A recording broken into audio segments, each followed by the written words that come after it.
Bienvenue dans cette sortie photo à Hautot-sur-Mer, près de Dieppe.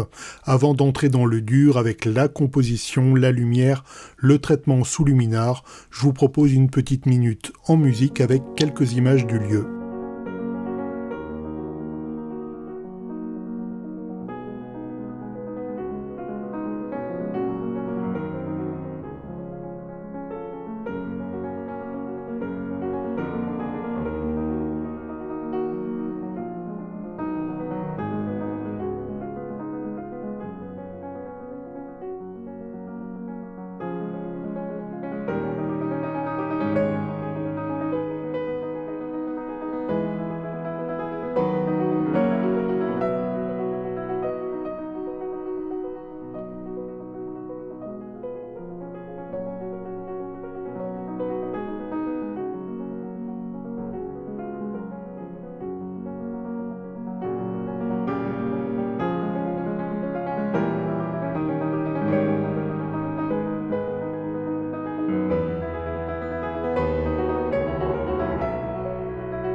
Nous voilà derrière l'écran. Pour la petite histoire, j'ai oublié le micro-cravate pour la sortie. Du coup, à un moment, j'ai pu trouver quand même un endroit avec un peu moins de vent où j'ai pu enregistrer une vidéo. Ce sera la conclusion, vous verrez. Mais sinon, voilà, on fallait se contenter des quelques images que j'ai mis avec la musique. J'ai essayé quand même de faire de belles images.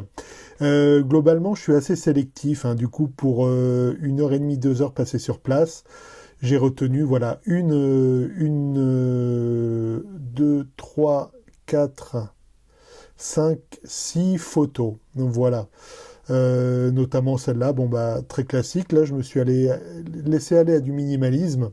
D'ailleurs, je vous laisse dans la description de la vidéo et en fiche, là, une vidéo que j'avais réalisée sur le minimalisme. Voilà, on voit à peine le voilier au loin. J'aime beaucoup, là, juste la bande de galets, la bande de mer et le ciel, avec un traitement très doux. Ici, une photo un peu plus descriptive où on voit quand même les baraques. Ici, typique, ce type de baraque de plagiste. Et les falaises, voilà. Donc, pour rappel, on est au Hautot-sur-Mer, juste à côté de Dieppe, mais il y a beaucoup moins de monde. Et je suis arrivé sur place, il était 7h du matin, donc il y a quasiment personne. Je dis bien quasiment parce que là, au fond, là, il y a une personne, et il y avait un surfeur là qui avait pas, enfin, je sais pas trop ce qu'il a pu surfer, mais en tout cas, il faisait un peu froid. Mais voilà, fallait être vaillant. Voilà une autre photo un peu en mode minimaliste. Donc cette fois-ci, c'est pas les galets, mais c'est le trottoir un peu éventré, la mer et les nuages, voilà, qui forment les trois couches. Ici encore, voilà, une photo descriptive avec de la texture, plus de texture, notamment le reflet des falaises sur la mer. J'ai trouvé ça joli avec pas mal de texture, mine de rien, avec les galets en premier plan dans l'image. Ici, une photo, c'est un classique, le fauteuil vide qui regarde la mer. Je me suis laissé tenter à ce cliché. Et enfin, voilà, une dernière photo un peu plus éclairée. Là, la lumière commençait déjà à monter. Alors, voilà les seules photos que je vais garder. Une des difficultés, alors je crois que j'en parle un peu dans la conclusion, mais vous voyez, cette photo, je ne l'ai pas retenue. Pourquoi? Parce qu'ici, on voit une ombre, et une ombre, c'est moi, justement. Et alors, il y a une règle un peu informelle, mais de mon sens, c'est que, bien sûr, il peut y avoir des ombres sur les photos, mais seulement si c'est une ombre de quelque chose qui est dans la photo. Là, voir surgir une ombre comme ça, c'est assez disgracieux, quoi. Ici aussi, voilà. Encore ici, alors, je vais quand même vous montrer, je vais la traiter uniquement pour voir un peu comme ça ce que j'applique généralement sur Luminar. Là, je suis sur Luminar Neo. Alors, je commence déjà à recadrer. J'ai un petit défaut, comme beaucoup de photographes. J'ai pas l'horizon complètement droit, quoique je me suis un peu amélioré. Donc là, le repère, c'est la mer, évidemment. Je me suis un peu amélioré. Voilà, là, j'ai enlevé le lampadaire parce que je l'ai enlevé. Voilà. Il est pas beau. et il jure un peu dans la photo. Et surtout, il n'y en a qu'un en bord de photo, comme ça, et ça tue un peu le regard, quoi.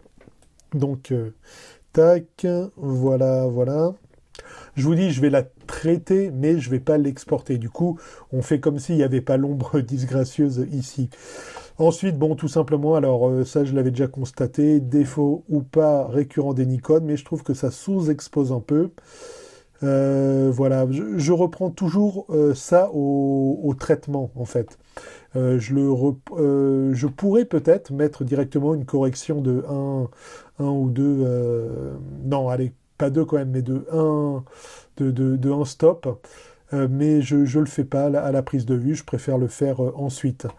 Ensuite, alors, on va faire le contraste. Le contraste, j'aime bien le faire manuellement. Il y a un bouton contraste, hein, alors qui est appelé contraste intelligent. Je sais pas trop ce que c'est, mais contraste, c'est simplement écarter les blancs. Vous voyez ici, ça part sur la droite. Et baisser les noirs, tant qu'on peut, et tant qu'on n'est pas brûlé, ou que les noirs sont pas bouchés, du moins pas trop bouchés. Du coup, les blancs, là, je ne vais pas y aller trop fort, parce que voilà, là, on commence à avoir... Vous voyez le rouge qui apparaît ici, ça veut dire que c'est brûlé sur les falaises. Évidemment, je suis à 100%, mais c'est pour vous montrer. Et on n'est pas non plus obligé d'y aller à fond. On peut, hop, on n'est pas obligé d'être ultra contrasté. Donc, hop, comme ça. Et les noirs, voilà, vous voyez, là, ça bouche en bas ici. Donc, je vais faire ça. Toc, avant, après. Toc, voilà, on est pas mal.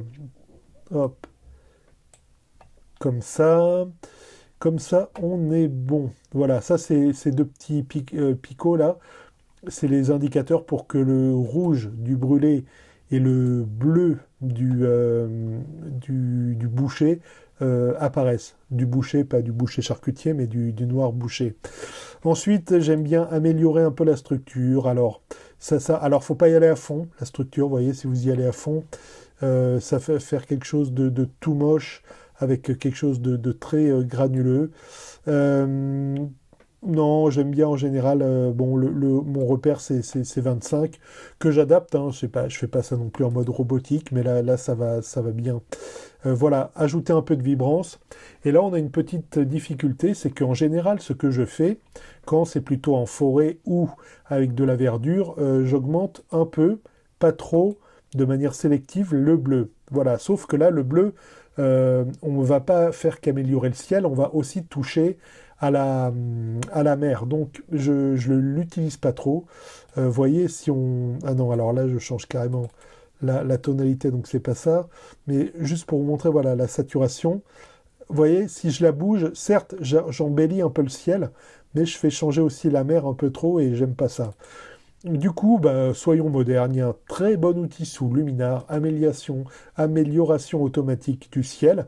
Alors, je sais le faire en manuel, il faudrait juste mettre un filtre comme ça qui sépare le haut et le bas et ne faire varier que le haut, mais je veux dire, faut savoir faire les choses, je pense, mais il faut aussi ne pas être bête face aux améliorations.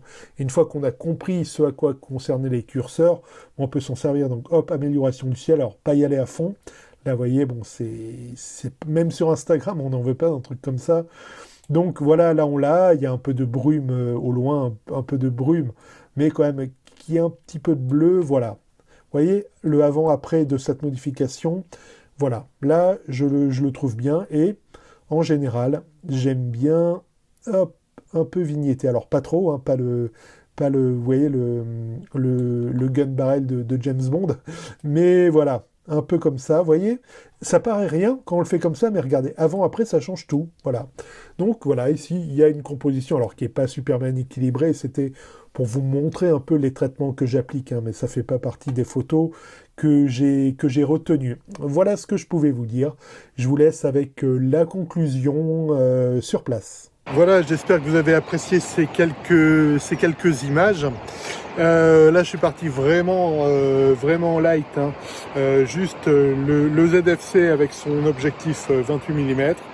C'est tout. Et pour la vidéo, j'ai pris quand même un petit stabilisateur et une cage pour quelques plans, notamment quand il faut poser le téléphone. Ça maintenant que je prends, c'est tout simplement un Kawaii. Alors là il risquait pas de pleuvoir, mais on sait jamais, parfois il fait beau, ça tourne à l'orage et on n'a pas non plus envie de porter une doudoune, un petit Kawaii. Et sinon j'ai, malgré la méticulosité, j'ai oublié tout simplement de quoi faire le son.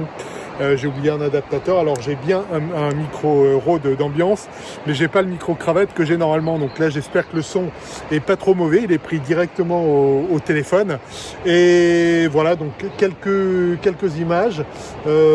Auto-sur-Mer, donc c'est juste à côté de Dieppe. Moi je suis parti de Cergy, je me suis levé à 4h30, je suis parti vers 5h10 et je suis arrivé 2 heures plus tard. Et là, ça fait à peu près 1h30 que je suis sur place, quoi. Alors, de Cergy, du moins, faut se lever peut-être un peu plus tôt. Là, le soleil était déjà un peu haut. J'enregistre, on est le 21 mai. Donc voilà, le soleil est déjà un peu haut, mais la lumière est encore belle, avec quelques points quand même de vigilance, notamment avoir une belle lumière, être en heure dorée. Enfin là on n'y était plus tout à fait, mais presque. Mais il y a le revers de la médaille, c'est que ça fait des ombres très longues et parfois on a sa propre ombre sur la photo.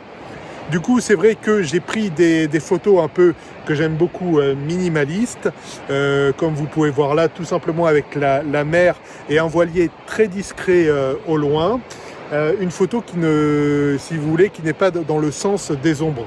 J'ai aussi pris, alors c'est un classique, ça fait presque carte postale, mais la vue du banc face à la mer. Ce qu'il y a, c'est qu'il y avait des très belles traînées dans le ciel là. Donc ça faisait un ciel qui était vraiment magnifique et j'en ai profité en photo. Bien sûr, j'ai quand même pu prendre une des choses qui est caractéristique de Auto-sur-Mer et plus généralement de cette côte qui est la zone d'influence de Dieppe, c'est les falaises. Donc il a fallu quand même trouver quelques angles où il n'y avait pas mon ombre, parce que ça fait... alors ça peut être sympa en partageant rapidement sur les réseaux sociaux. Regardez, je suis quand même un peu sur la photo, mais pour une photo qui prétend être une bonne photo qu'on peut montrer, ça fait un peu dégueulasse d'avoir sa propre ombre sur la photo, quoi. Donc il m'a fallu attendre un peu, trouver un autre point, voilà, notamment pour prendre ces photos, ces falaises là qui sont derrière moi. Voilà, donc c'était une sortie photo. Je ne sais pas si je vais continuer à faire ça, mais voilà, j'ai trouvé pas mal là, cette petite introduction non parlée, juste avec la musique et les belles images. Enfin, j'espère les belles images, donc c'est uniquement filmé à l'iPhone et effectivement sur pied avec la cage et l'application filmique tout simplement. Voilà, donc j'ai un peu évoqué le minimalisme, et si vous voulez en savoir plus sur le minimalisme, j'ai fait des vidéos, mais surtout une vidéo si vous voulez pas vous prendre la tête et essayer la photo uniquement avec votre smartphone. On peut faire un peu plus que faire clic-clac Kodak, on peut avoir des photos qui rendent très bien, notamment celle-ci, là je l'ai prise au téléphone, là elle sort pas du Nikon, elle sort du téléphone. Et du coup j'avais fait une formation il y a quelques temps, une petite formation sur la vidéo au smartphone. Une formation sur la photo au smartphone, je veux dire, pas sur la vidéo, la suite et la fin donc. Donc je vous laisse ça ici, on se retrouve là-bas si ça vous tente, ou sinon dans une prochaine vidéo. Et d'ici là, je vous dis à bientôt, et surtout n'oubliez pas de faire des photos. Ciao!